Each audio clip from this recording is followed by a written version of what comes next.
Transit 2.4 water pump. This looks like fun. The first thing you have to do is drop the water out. There is a drain plug underneath the bottom hose of the radiator, but after messing about with it for 20 minutes I found it easier just to take the bottom hose off. Then we take this top cover off. This one's fastened in with 2 Torx 40 screws. This one here was thoroughly seized up and the head chewed up, so I've drilled the top off it with an 8mm drill. Then we need to remove the serpentine belt. If you're going to reuse the belt, write something on it or mark it so that you put it back on the right way around. I've put John on it because I know that I'm not called Nodge. Down there is a 3/8 square hole that you can put a socket or an extension in to release the pressure from the idler pulley. You turn it anti-clockwise, and if you happen to have a short extension from which the ball has gone astray, all the better, because it's easier to get into that little square hole. It's also easier to put the thing back on if you make yourself a little map of the route the serpentine belt takes. I happen to have one because I have this manual here. This is the new unit, and one of the first things I have to do is remove the vacuum pump, which is fitted onto the top of the water pump. It appears to be fixed on with 2 screws. Yes, there they are, 2 screws with 10mm heads. Now there is a third one. It appears to be a nut, and on the extended screw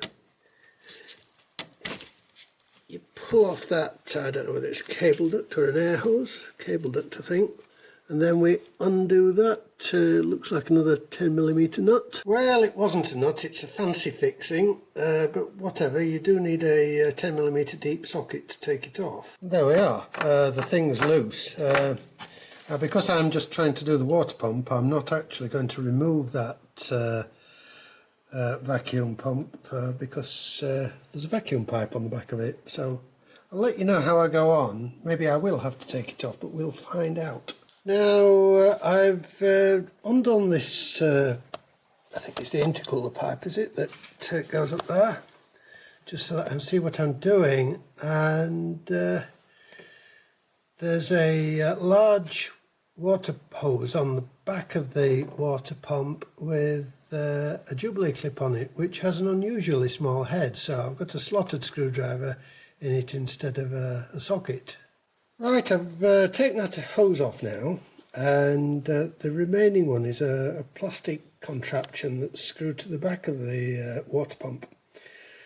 I found it easier to remove the pipe that goes here into the thermostat housing. Should have done that in the first place. Now I'm going to have a cup of tea and let this thing drip for a while, because you really don't want to get antifreeze on your hands. It's not good for you at all. Well, I came to the conclusion that it was going to be easier to take the hoses off than it was to take the plastic contraption off. And the more I look at it, the easier it is, because if you take the hose off that leads directly backwards, that leaves the big hose, which actually is the bottom radiator pipe, which you've already undone from the radiator to drain the coolant. You can leave that on. This one here that goes to the right hand side of the vehicle, that is looking from the front. My right, that is, not your right. That's quite a long pipe, so we should be able to take that off when we've withdrawn the water pump somewhat. And the one that comes up here to the back of the thermostat housing can be undone at the thermostat housing. And finally there are 4 10mm headed screws which hold the water pump onto the side of the block. They are different lengths, so Just take a note of where you took them out from. Now I've pulled the water pump up and I can undo this final hose. Yes, that's a lot easier.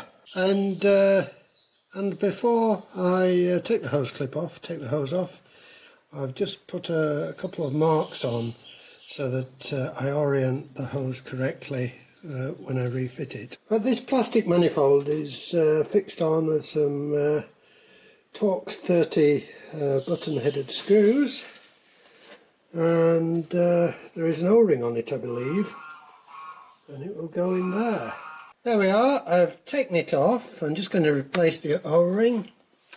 Before fitting it into there, it's as well to lubricate that with a bit of soap or washing up liquid or silicone, whatever you happen to have. It will just make the thing slide together more easily. I've used universal silicone lubricant. I was just thinking washing up liquid probably isn't the best idea because it has salt in it, salt being corrosive. We remove the original gasket from the side of the block and replace it with this one. This seems to be a cardboard gasket and this seems to be steel. Fairly important to make a thorough job of cleaning that mating surface first. Then we have a new gasket for the vacuum pump. The new one has two O-rings, which the old one didn't have, but it's probably better for it. And I never did undo the vacuum pipe off the back of the vacuum pump. It's been sitting up there at the back all along, just waiting to go back on. There we are, all back together. This one that I had to drill out, it was an 8mm thread. So I drilled down the core of the old screw and tapped it 6mm. It'll be just fine for holding this bit of plastic trim on. Good luck trying to get a steel stud out of an aluminium casting. Well, I'm not exactly short of pairs of pliers, but I bought these ones recently. They were only 15 quid for a set of 5 off eBay. And if you're doing that water pump, I would really recommend you buy a set because they're absolutely ideal for undoing those spring clips on the hoses. They made the job, certainly made the job 15 quid easier.